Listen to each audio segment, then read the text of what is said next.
চট্টগ্রামের চন্দনাইশে gas cylinder বিস্ফোরণে 10 জন আহত হয়েছেন। তাদেরকে চট্টগ্রাম মেডিকেল কলেজ হাসপাতালে বার্ন অ্যান্ড প্লাস্টিক সার্জারি বিভাগে ভর্তি করা হয়েছে।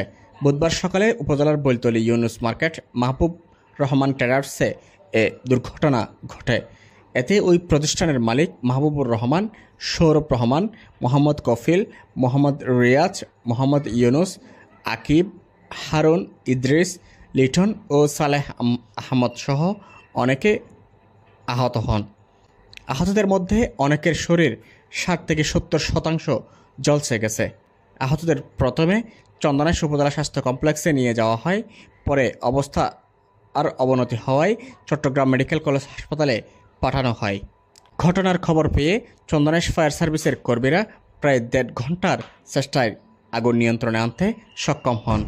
জানা গেছে, সকালে ট্রাক থেকে গ্যাস সিলিন্ডার নামানোর সময় সিগারেটের আগুন থেকে সিলিন্ডারের আগুন লেগে যায়। এতে বিস্ফোরণের ঘটনা ঘটে। পরবর্তী এই আগুন আরও বাড়তে থাকে। এক পর্যায়ে গোডাউনে আগুন ছড়িয়ে পড়ে।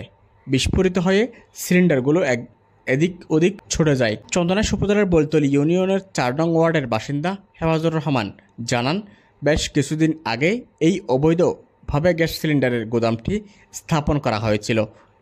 ওই গুদামে বিস্ফোরণের খবর পেয়ে আমরা ঘটনাস্থলে ছুটে যাই। পরে সেখানে আহতদের উদ্ধার করে হাসপাতালে পাঠিয়েছি। চট্টগ্রাম মেডিকেল কলেজ হাসপাতালের পুলিশ পাড়ের ইনচার্জ নুরুল আলম জানান, সকাল 6টার দিকে সিলিন্ডার বিস্ফোরণের ঘটনা ঘটে। 8টার দিকে আহত 10 জনকে চমেক হাসপাতালের বার্ন অ্যান্ড প্লাস্টিক সার্জারি বিভাগে ভর্তি করা হয়।